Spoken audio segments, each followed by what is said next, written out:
Got a question here saying, I would like to register as a photographer. I'm currently working as a full-time employee in a company but wish to move to in a different direction.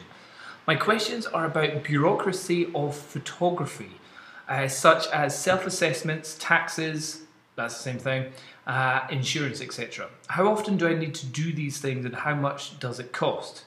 I know it depends from forecasted income, but I expect to earn less than 10 grand a year for the first year. I want to start advertising myself in commercial world and still keep my main income source. So you want to keep your full-time job while doing this on the side. Cool. Can I register myself as an employee while I'm working for someone at the same time? As in if you're working for like a client or a customer. Yes, you can. Is it worth to do it by myself, or maybe I should pass it on to an accountant? So that's about your tax stuff. I'll go into that in a little bit more detail. I've done some brief research on .gov sites, but before I dig too deep, I want into tens of pages of links. I want to ask professional, try blah, blah, blah, blah. Cool. Okay, so Pavel or Pavel? So first of all, you're saying you're currently working as a full-time employee and you want to be doing being a photographer on the side at the same time. I say that's a good move. That is an intelligent move. It may not necessarily be the bravest move, but it's the smartest move. So in other words, you've got the security of a fixed income from your current job. You've got like sick pay, maternity pay, well maybe not maternity pay, paternity pay, and you've got holiday pay.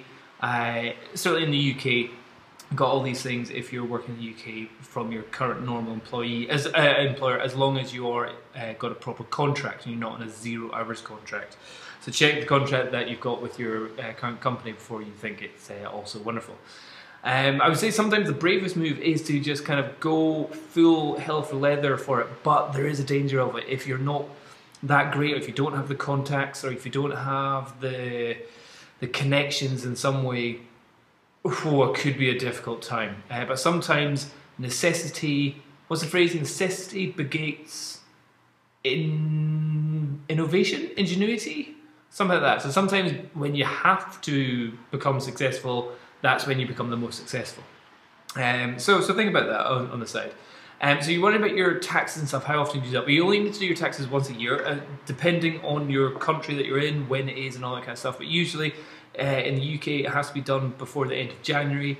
I have to do it and it's such a pain in the ass, but that's me. I find it the most horrific thing in the whole entire world, just looking at numbers, typing them up, and then going through, okay, here's how much the studio costs, this is how much my cameras cost, this is how much the fuel costs, this is how many miles I did, this is car depreciation, all that guff, and doing count.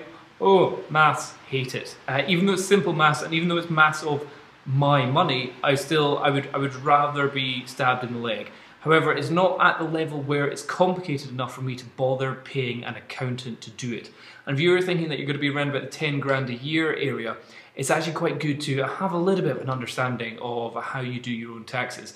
Because see if you slightly do it wrong, you're not really losing a big amount of money, but it's good to learn all the things which you can put against your account when you're starting out like this. I would say only start using an accountant once you've got too many things going on. If you've got 3 companies, if you've got interest coming in from there, if you've got property income coming from there, if you've got stocks and shares coming from another angle, if you've got pension funds going somewhere else, and if you're like effectively an octopus of finance going in, finance going out, all getting confused, that's where an accountant is handy. If at what it might be in your case of, I do some work, I get some money, I buy some stuff, how much money do I make? How much do I pay tax on? Then you can do it yourself. Yes, you do have to register yourself as a self-employed, even if you are employed with your company. You don't need to tell your company that you're doing self-employed, because so many people will do extra stuff on the side.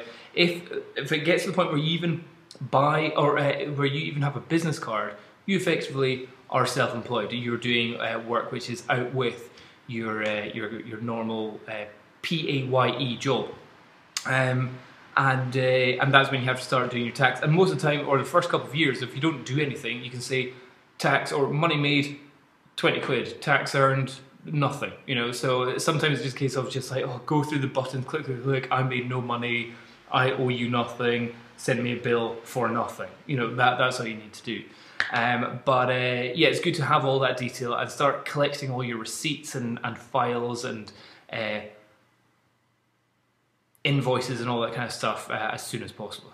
The next thing next thing you say is that you wish to start advertising yourself, but I don't want to risk paying penalties from earnings.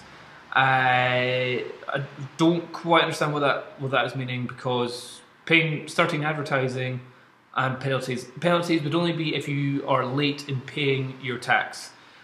So don't worry about that. Also in the UK, you don't pay tax if you're earning less than 10 grand as of this year, as in this next financial year. I think it's 10 grand is the basic free amount of money that you get. Apart from if you've already got a job. If you've already got a job, let's say you're making 20 grand and then you make 10 grand on the side, effectively you've got to declare that you've made 30 grand that year. But you'll only be additionally taxed on the 10 grand.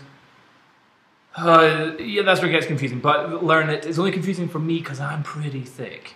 However, the money which you spend on advertising, you can use that against the revenue that you bring in. So in other words, if you, let's say you do 10 jobs, each £1,000, you make 10 grand, but then you spend 10 grand on an advertising campaign, effectively your profit that year has been zero, so you have to pay no tax, which is always, so that's why you see some big wig photographers having massive advertising campaigns. You kind of go, how are they spending all this money? Well, they can, because it just means they don't have to pay any additional tax, and there's money going straight back into their company. So that's why a lot of companies do big advertising campaigns, because they've got the money and it means they're paying less tax in the end and potentially creating more work. What I would advise, my final bit of advice is before you dive head on into paying for advertising, my tip would be don't pay for any advertising with money which you haven't made from photography which you've already done. So in other words, if you're just starting out and you go, I'm going to pay £2,000 to get my name in a magazine, and then all of a sudden you don't get any work, that's just £2,000 just absolutely disappeared. Make sure that the money which you spend on advertising is just a percentage of the income which you create from your current work, which you do just offhand. So in other words, from your friends, from your clients, from people that you know, from the spider web of connections which you have throughout your friends and family and all the people that you know.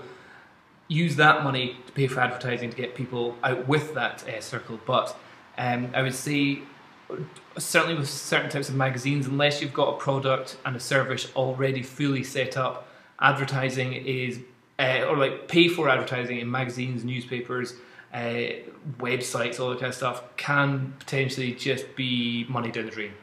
So be careful with that. Okay, I hope that helps. Cheers, bye bye.